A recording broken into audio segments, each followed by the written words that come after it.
And of course, I'm talking about my dear husband, Dr. Ben Jones. He was born in Claremont, California on December 26, 1932.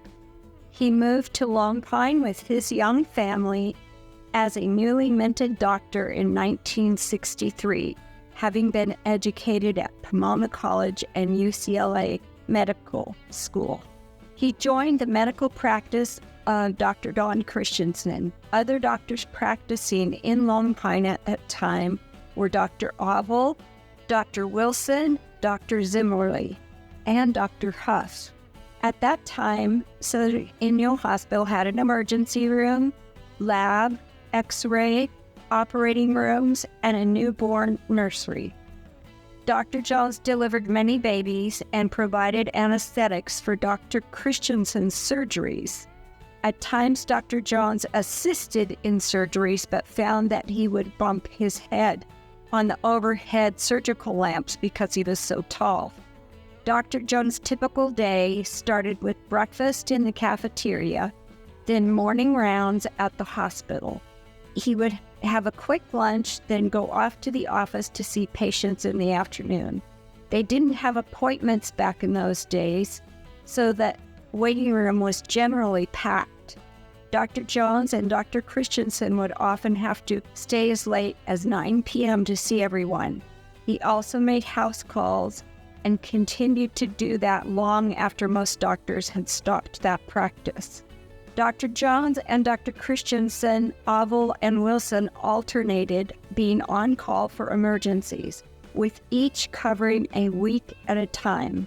So every fourth week, Dr. Jones was on call 24/7 for the week. Dr. Christensen's day off was Wednesday, and Dr. Jones' day off was Thursday.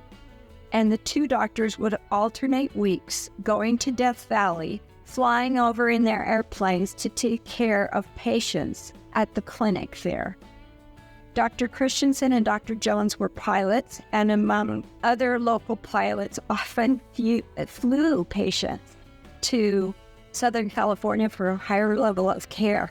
One time with a guy with a knife in his back, and Ben knew not to take it out.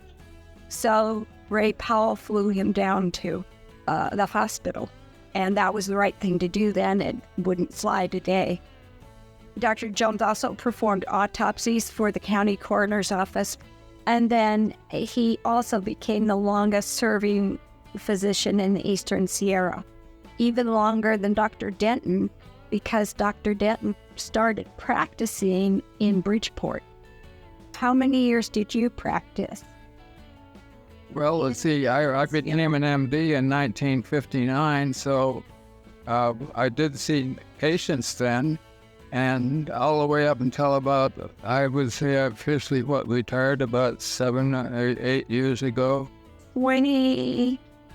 Well, I practiced until I was over 80 years old, and, I thought I better stop. I don't want to make a bad mistake at this stage of the game. That was a good decision. And then he worked autopsies 3 more years after he retired from his medical practice. Well, I think this is a wonderful opportunity for me, and I'd love to have people know a little bit more about me before I die.